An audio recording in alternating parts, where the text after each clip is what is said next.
What's up, man? It's Damyean Dotson from the Knicks. You're watching the MadGood Knicks show. Let's get it. Another summer edition of the MadGood Knicks show. I'm Far. The theme of today's show is depth. Even after losing out on the big-name free agents we once hoped for, the Knicks brass did a solid job this summer at filling out the entire roster with some gritty veterans, all while keeping our budding young core intact. I can confidently say that 1 through 15 on the Knicks roster has a chance to compete for extended playing time. But how will it all shake out? We'll break down the depth chart at guard, at forward, examine who might be best suited to position our New York Knicks for success, and much, much more. Also on today's episode, we got, of course, your favorite, MadNews, our reaction to SB Nation's recent Knicks collapse video, and exclusive interviews with Damyean Dotson and Nick Great/legend in my eyes, Nate Robinson. If you're new here, on the left side of your screen is our rundown. On that bottom right, it's that subscribe button. Go ahead and hit it like, you remember that one time Nate Robinson hit JR? Yeah, kind of like that. Be sure to like, comment, and subscribe. If you want more MadGood content, you can check us out on Instagram, where we post stuff daily. Now sit back, relax, so we MadGood, baby.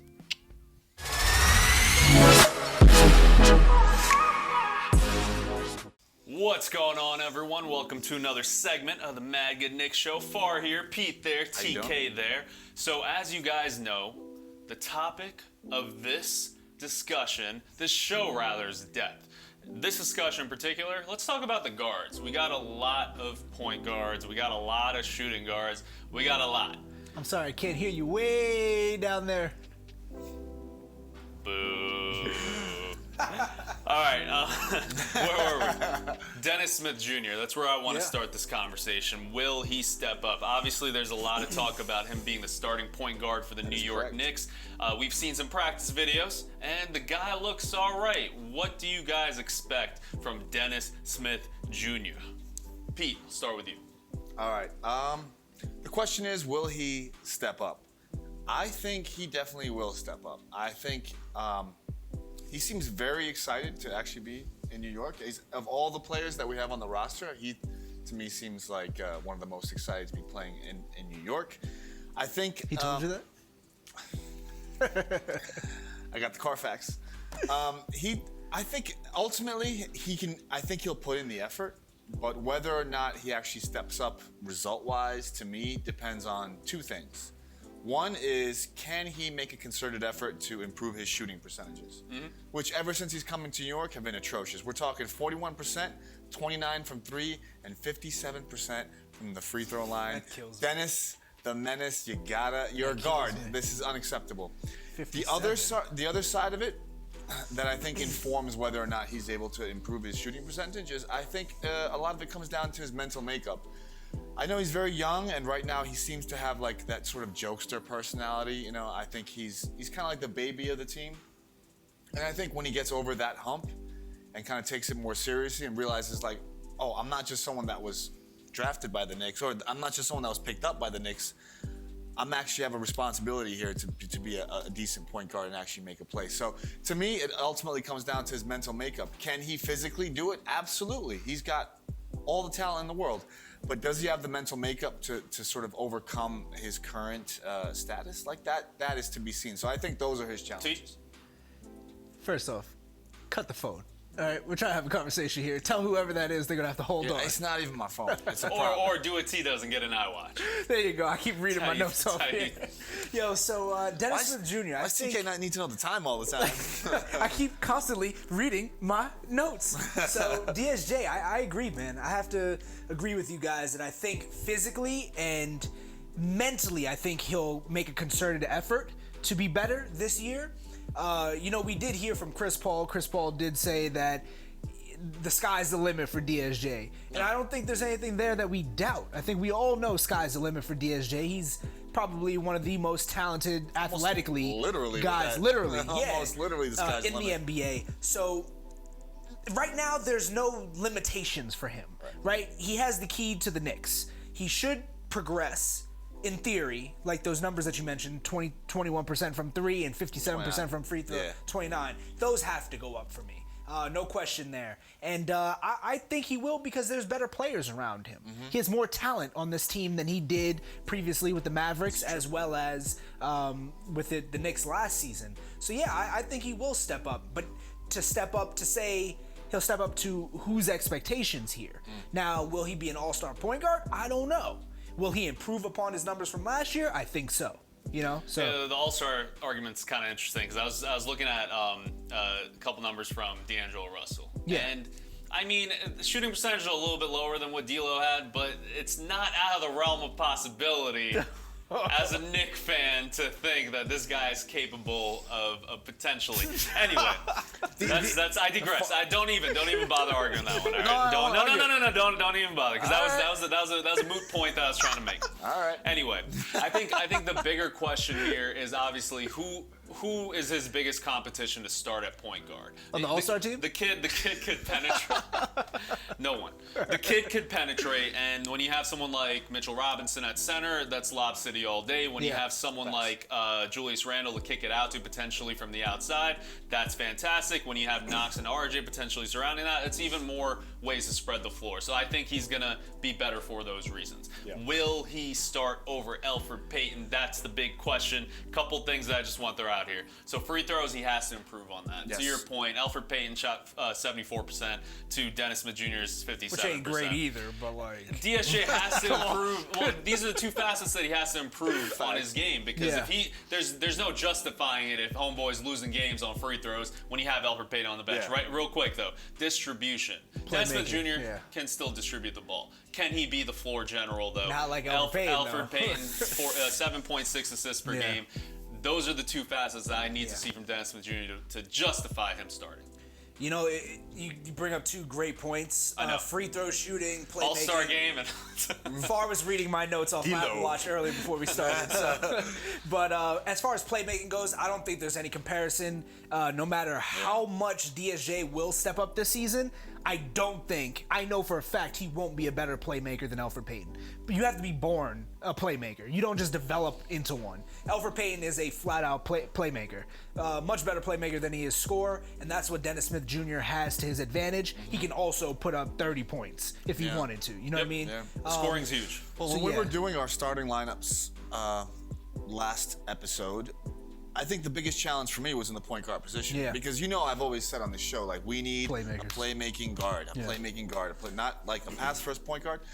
The thing about Dennis Smith Jr., he does remind me a lot of these cats that have been like very talented, like small guards, like Steve Francis. Or there's a lot of. I'm not saying he's like Steve Francis, but he reminds me of these like small athletic guards that never got over the hump as far as shooting or whatever the case may be. Now, I want to put Dennis Smith Jr. ahead of Elfrid Payton for now, just because I think on raw talent, he deserves a chance to prove himself. Talk to me about our third point guard, though. Frank Ntilikina. We have talked about him before we move on to shooting guards real quick. So, I have a Kadeem Allen. Frank Ntilikina? Yo. Hold on, let me see. Yo. All right, well, we were talking about assists earlier. Frank Ntilikina did have 6 assists in 15 minutes. That's true. In FIBA. That takes a little bit of skill, guys. That takes a little bit of skill. However, he had, 2 points? He looked the same. He looked just like, Frank, we're rooting for you, man. We're rooting for you hard. Show us something, man. Come on. I'm way past him being a point guard, though, so it's not even there. Yeah. But just to get back to you guys are on the forward segment later. Maybe he'll play that. Let's see. Do you have him down here? What else? Is there something between guard and forward? No. Okay. So Dennis Smith Jr., I'm going to give him a chance. I think, to me, the one thing that he needs to improve most, and I think that the shooting percentage thing, if you actually look at the numbers, he shot a lot better in Dallas and even shot better the first half of the season when he was in Dallas. I think coming to New York in that trade maybe shook him up a little bit. So I want to give him this season. And to me, it's all about his IQ. If he can make the right decisions, he'll get better shots, his assist numbers will go up and all that. If not, I'm totally okay with giving Elfrid a lot more playing time because, Elfrid's not like a household name as far as being like a marquee point guard and a star and a personality or whatever, but he's a serious player. I'll tell you this much. Elfrid came to the Knicks 4 minutes. He came to the Knicks 4 minutes, so he better get those minutes. Let's move to shooting guard. That's a Scott Perry guy. He's been trying to get him for 2 seasons now, so I see the minutes. And that haircut was a great move. Short shooting guard. So RJ Barrett on many depth charts the projected starter.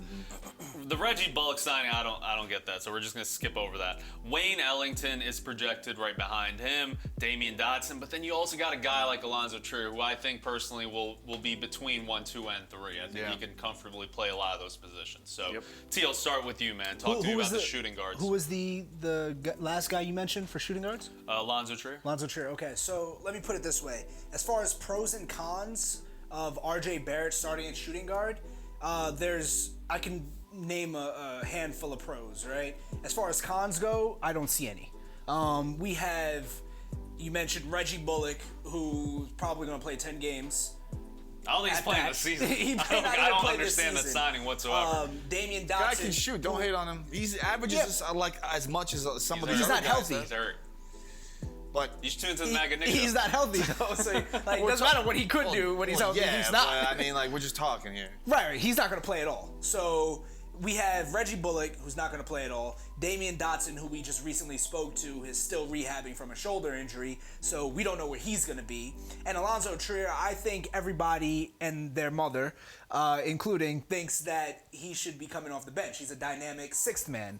So I don't see any cons to letting RJ Barrett get his feet wet. He has a chance to be really dynamic for us. We saw what he can do playmaking-wise, rebounding. I compared him to D-Wade. Don't kill me for that, but he can be really good at shooting guard. So hey, man, I don't see any. You keep what you kill. So that was Dave Fizdale's handful of pros. mantra. I'm not going to get into that. Let you guys get into that. Cons, there is none. So you keep what you kill. I think the only way that RJ Barrett doesn't start is if someone else outperforms him. Who? Is it? Damyean Dotson in practice could outperform RJ He's Barrett. He's rehabbing still. You don't know where he's going to be. That's very true. He's got We're the talking about shoulder starting problem. the season. But I did have the inside scoop. He can still play dodgeball with his left hand, and he can play kickball. More on that later, guys.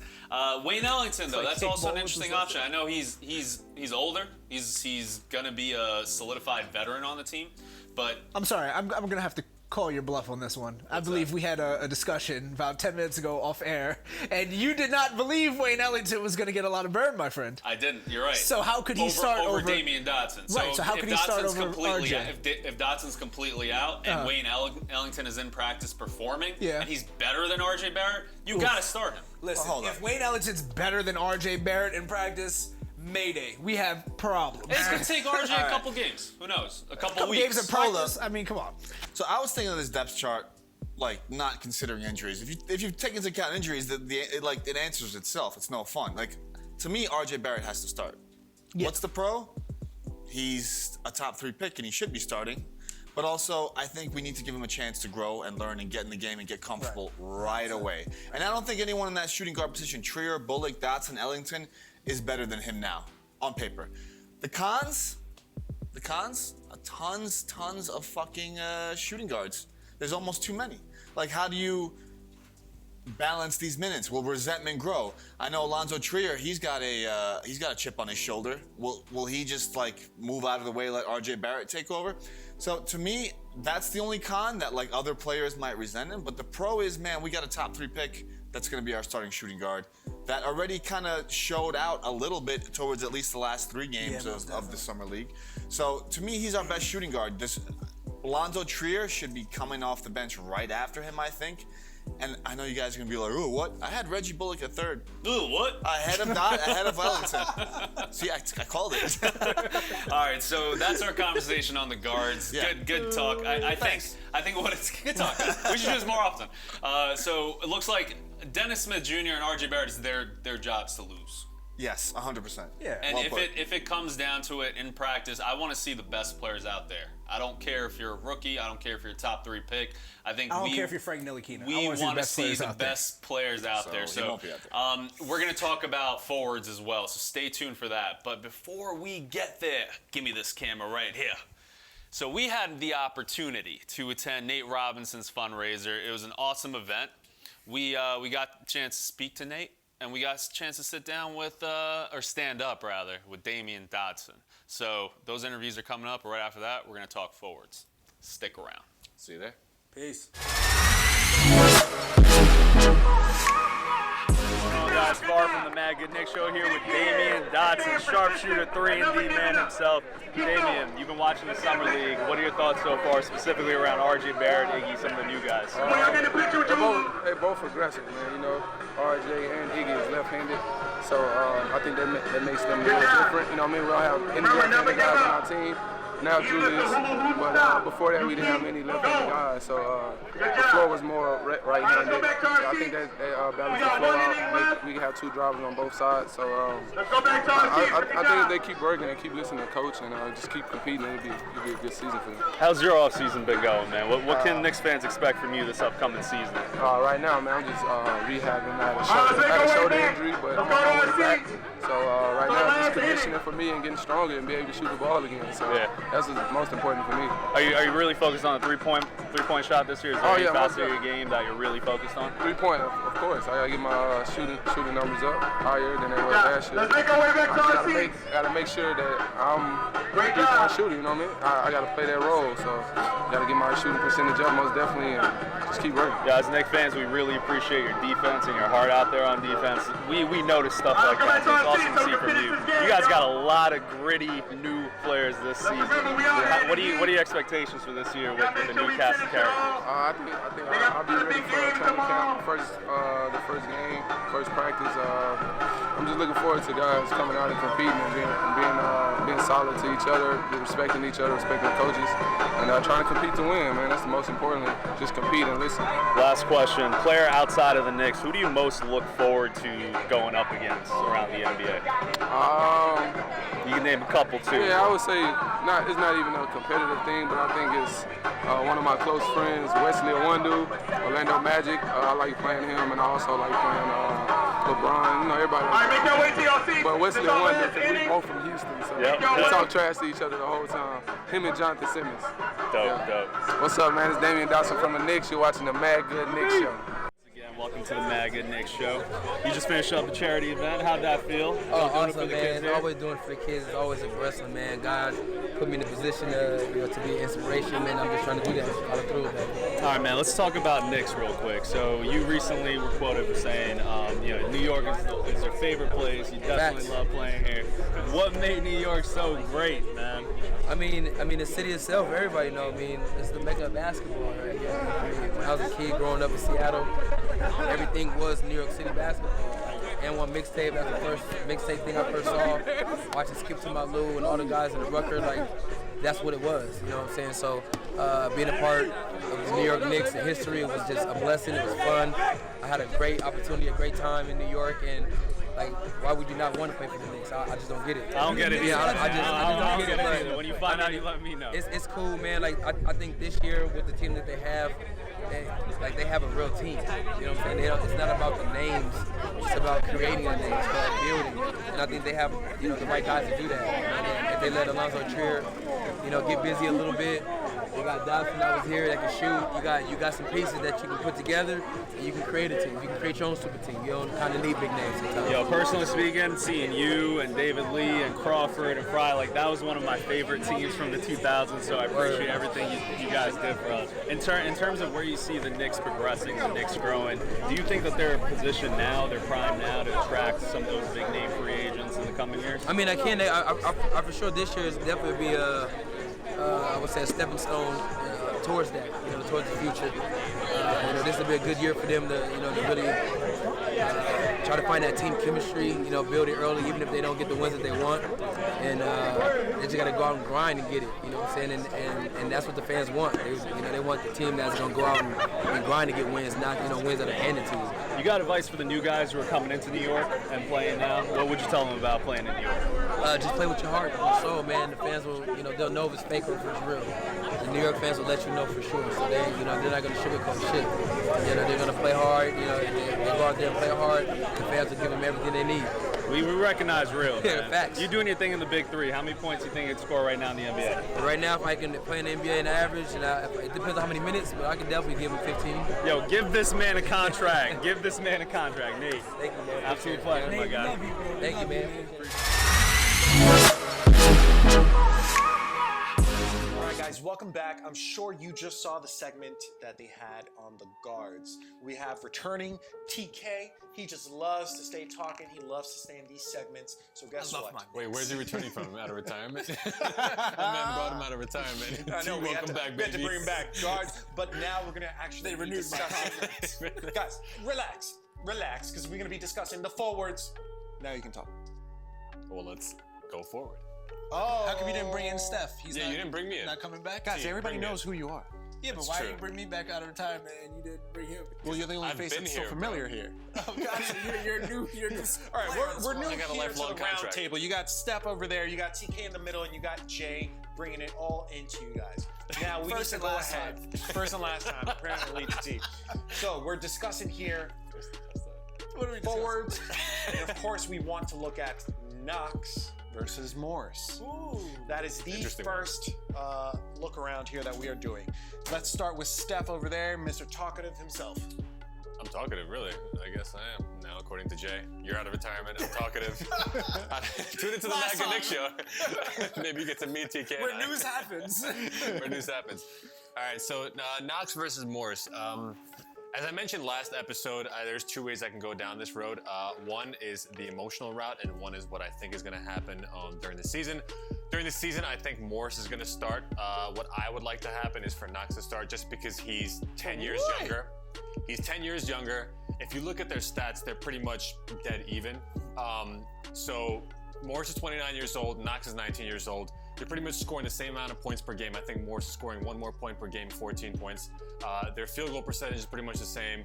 Rebounds, Morris is a little better. If you look at them stats-wise, they're pretty much even. I know, but sometimes the numbers, not to say that they lie, but they don't tell the whole. Exactly. They definitely don't. No, because if you really look, even at their body types, I still believe Knox needs another year or two to still develop his body. Agreed. Whereas Morris coming in, and it's only a one-year deal, why not maximize him and become part of this bullish Knicks that we are welcoming back? You don't think that it could stunt Knox's growth? No, absolutely not. Why I'm not? sorry, you are on a rookie deal. You have 4 years on your deal. Right. Why not try to maximize his potential right now? Why not make him feel confident Barrett. coming off of the bench and really igniting? But we've seen that coming off the bench doesn't work for everybody. Yeah. Coming off the bench kind of sets players back. Could demoralize you. Exactly. Yeah. He was a starter last year, Jay. Why change that? Because you have a vet over you. And you have someone to learn from. You have to earn that. Was not a choice back. But that was not a choice back then. It was absolutely a choice. What? Are you kidding me? Who did we have for the 17-win team? First of all, I believe Frank Ntilikina started at small forward, brother. Okay. Unfortunately. I believe he was our that's starter. How rough Fizdale had it as a first-time coach for the New York Knicks. I really do believe that Knox can still just take a moment, take a step back, look at the bigger picture, and learn. And I think he will catapult in year 3. I have to disagree. This man, from what I saw in Summer League, he's going to be a marksman from the three-point line. So why put him on the bench? Because I don't need you to start for you to hit threes. Yeah, well, Damyean Dotson comes off the bench and he's hitting threes like nothing. Who in the starting lineup can shoot, bro? Please tell me that. I'm not even gonna ask you. I'm not even gonna ask you, Steph. right. Who in the starting lineup? We just had Pete on one of our last segments I think that's your discussing brother. that Dennis Smith Jr. shot 29% from 3, right? Yeah. We saw what Kevin Knox did in Summer League. Did we not? his shot. Kevin Knox was a spot-up shooter in Summer League. Yeah. His catch-and-shoot game is damn near elite. Yep. I want that on the court 100%. as much as possible. I love what Marcus Morris can do and what he can bring to the team, Yeah. but I want to see development with RJ Barrett and Kevin Knox. Kevin Knox right now is the best shooter in that starting lineup. Why would I remove him? Agreed. I think Jay's been watching way too many Lifetime and Sky Absolutely. videos where he's Lifetime seeing Sky DSJ, DSJ Absolutely. banging threes. You're drinking But I the totally Kool-Aid. agree. You know, I didn't even think about that whole entire aspect that we don't have a starting shooter on the actual floor. There you go. I mean, listen, I see what you're saying, Jay, that maybe Knox can learn, but what can you learn from Morris? They're entirely different players. They approach the game entirely differently. We sign him for 1 year. If we start him now, I get it. Maybe we get to squeeze out as much juice as possible, but like, okay, let's say we get rid of him next season. Knox just spent a whole year sitting on the bench. Will he be prepared for next season? Are we thinking about Morris for the long term? He's already close to 30 years old. Nailed it. I don't know. I completely disagree. Listen, you have to listen to what he said, right? You just said what I agree on.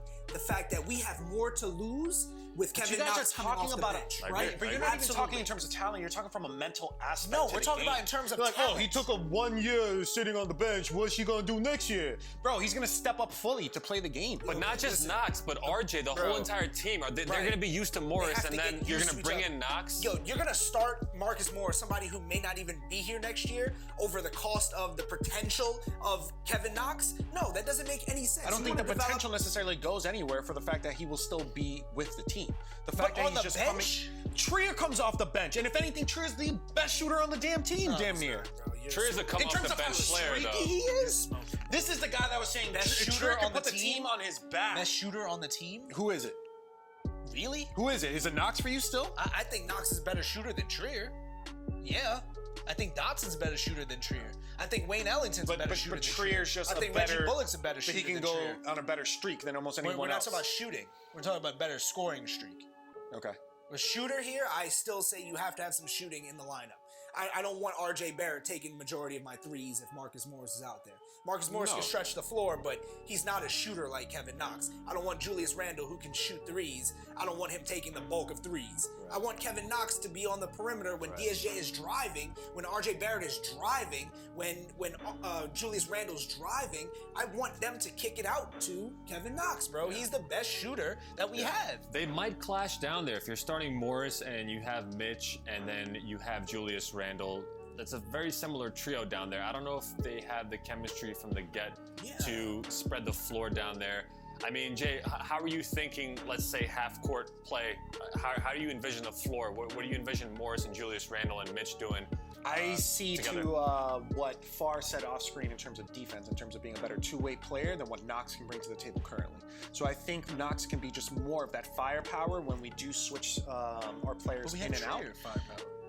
But I don't think Trier is going to be enough. I just want a 6'7" man, like a good, and that's what I'm saying. We actually may have one of the best benches on the team, I agree with that. depending who we put on the I bench. like Marcus Morris on and the bench. sometimes for me, bro, He's like been a I bench don't know, player. I can literally see maybe Knox starting, but then Morris playing more minutes. I can see that as well, but I'm That- fine that'd with be that. fine. I'm I'd be fine fine with with that. What are we Yeah, doing? fine with that. But for me, that's just to fill someone's ego and the mental Yeah, but aspect you of need something. huge, He's a young dude. player. Who do you have more invested in? NBA's own Do you have more mental man. invested in Kevin Knox, or do you have more invested in Marcus Morris right now? We obviously have more All invested in right, so Kevin then Knox. who's more important to feed their ego? Knox.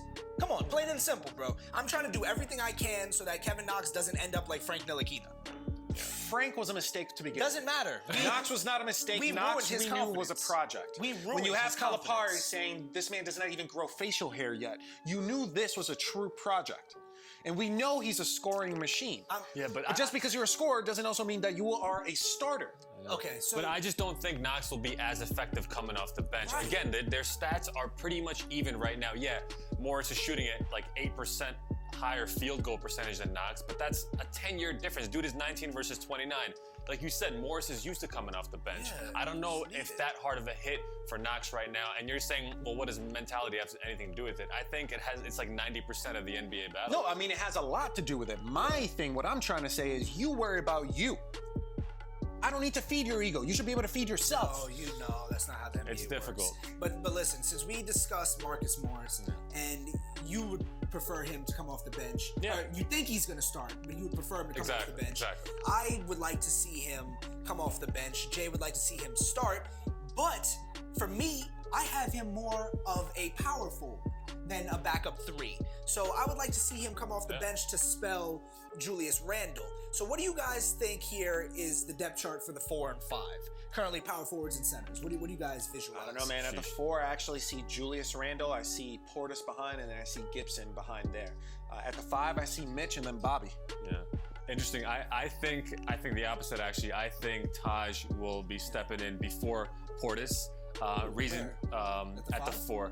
At the 4. At the 4, yeah. So I think he'll be coming in. Reason being is that he shoots 6 less field goal attempts versus Portis, but he's way more effective in field goal percentage. I think, and before I'm alluding to the point that you mentioned before, I think Taj Gibson will be our surprise player, if you will, coming off the bench, just because he is shooting 56% from the field, shooting 7 shots a game, and I think in the system that we have right now, a player who has low attempts and high field goal percentage will be an effective player, and will need that spark coming off the bench. I like that. So you think Taj Gibson is going to be a surprise X factor for us? I think so. Wow, that's incredible. He's probably, he's been written off by a lot of folks, but he's a Brooklyn native. I don't think he's written off. I think he's going to be effective. He's going to be very much a rotational and just role player. But I mean, he's going to be the one in Joe grounding to or be. rotation. I don't see him standing out. And my standout, if we're going to go at least into that route already, Iggy. I think Iggy's going to be one of the biggest, either all the way left or all the way right. I think he's going to see some time in the G League, and I think that's going to yes, G League. I think only because I don't know if we'll have enough minutes to go around. Yeah. And I think he still needs to be able to improve and just build that confidence as well. I think he's already a very confident player, but I think when he does show up, he's going to surprise so many of us because he really doesn't have any pressure on him. I'm excited about He can his just potential. show out. Yeah. So again, guys, so the depth chart, we have Mitchell Robinson as a lock at the 5, right? 100%. He's guaranteed starting. Julius Randle is a lock at the 4. Yes. Okay, so the discrepancy here is whether Taj is coming off the bench before Portis, and I have Marcus Morris in at the 4. Iggy can even play some small ball 4. He's big enough and he's physical enough, and he stretches Honestly, the floor. it just depends how small we even want to go. Right. For all we know, if Randall can be at the 5, Iggy at the 4. Yeah. So was that your surprise player at the forward, Iggy? Iggy. And your surprise player was Taj? Was Taj, yeah. I'm gonna go. Sorry, just to add to that point, I was gonna say I think the 4 position, I think Fizz is gonna mess around with that a lot through the season. So I think in starting for the season, I think Taj is gonna come off the bench, but I would not be surprised if he just kind of switches them up, Bobby off the bench and Taj off the bench, just to kind of mix it up. Gotcha. Really quick, before I name my surprise forward, which forward center combo do you think will be the most effective throughout the season? Which pairing do you think? You think it'll be Randall and Mitch? Hell yeah. Easy? Hell yeah. That's like an easy. I'm actually taking some time to see some of these ghost plays in my head. I don't know. I actually think it may be Randall and Portis. I think Randall and Portis might be exciting. Randall and Portis is going to be dangerous. I think that might be exciting. Because I think Portis is such a physical player. Yeah. I think as well, Randall's such a physical player. They say Zion is Randall with hops. So I think it's going to be incredible to see 2 incredibly physical players down there in the post, and that can also stretch the floor. That's my surprising player, surprising forward, Bobby Portis. I think he's going to shock a lot of people. And as we know, he calls himself the underdog. He's been treated as such. Yeah. And I think he's going to surprise a lot of people this season. So, guys, we have a lot of players we discussed. Yeah. A lot of forwards, especially. Yep. Who is the odd man out, Steph? Damn, man. The odd man out of forwards? Yeah. That we're talking about forwards? Shit. Yeah, I'm probably gonna have to go with Bobby. Bobby Portis is the odd man out. The reason being is because I see Define odd man out. Yeah, because I don't know where this is going right now. I see what you're saying, that he's gonna have limited minutes. Well, limited minutes would be different, but I'm saying the odd man out, the guy at the end of the season where we're going to be thinking about kind of shipping away. That's the only reason why I'm saying odd man out. I think he's going to perform for us throughout the season, but I just think towards the end. Do you think he's trade bait? He is trade bait, 100%. That could be one of the reasons, but I don't know. It's just an inkling. It's just an instinct that I have that I feel like Bobby Portis will be the one that we're kind of. If the right deal's on the table, pushing it out. Trade bait. Facts. Guess. I don't disagree. That's interesting though. We can trade coaches. Trade bait, yeah, but odd man out, I wouldn't consider him odd man out. Odd man out for me, even though I highlighted him, Iggy. I just think there won't be enough minutes to go around. I think he will see it in the G League, but I think he's our odd man out until he can fully prove himself. Yeah, I have to agree. Iggy, I think he's talented and he has a lot of upside, but as far as the G League goes, he could look like a star out there. Yeah, he could really ball out in the G League, and maybe find himself some minutes with Steph's plan once we trade Bobby Portis. Who knows? Yo, Far, say Iggy's name. Yo, Far, say Iggy's name. Bobby, no hate, man. You're Bobby Portis. You're the even man in right now, so don't worry. Yo, it's been fun. We just discussed the guards. We discussed the forwards. That's the depth chart. That's what this whole episode was all about. Depth. Now, next episode, stay tuned to see what else Knicks news is going to be brought to you guys. TBD. It's been fun. TBD, TBC, THC, don't matter. Steph, TK, Jay, it's been fun. It's been a blast. Hopefully you guys subscribe. If not, Do it. Glad to have you. glad to have you out of retirement, bro. Thank you. We got a guest. We got a guest. Hi. Hey. Great segment, guys. I just want to say, Bobby, I in advance forgive you for punching my boy Miritich from Montenegro. I know how us Montenegrins can be, so I want to give you the benefit of the doubt on that one. But yeah. He's Himalayan salty right now. Let's keep our hands to the opponents going forward. Music. No music. New music. Dame's music. Big Dolla's the new album being shared on all platforms. It's going to be coming out on August 8th from Damyean Lillard. It stands for Big Different on Levels Lord Allowed. That's cute, bro. How about Big Disappointment on like Levels Advanced, aka Playoffs? Have you seen that new video out there? No, it is not a Kim K video. It's a Markel Fultz new workout video. Out here looking like the Blair Witch Project. You can't tell if it's real or not. I'm so scared. Just saying, the times we live in, that could be TK out there shooting with Fultz face. Deep face is out there. Is out there. Kobe recently at the Mamba Academy, he's talking about how to get buckets. It's easy. I'm Kobe. Pass me the ball. Don't you guys love it when someone is amazing at what they do, speaking effortlessly on how easy something is? All this stuff where coaches give you 2, 3, 4, 5 basketballs to dribble, nonsense. You, Kobe. The Heat re-signed UD, Udonis Haslem. He's the prime example that when you've worked so long, where you work, that your office just keeps you around just because it's different without you.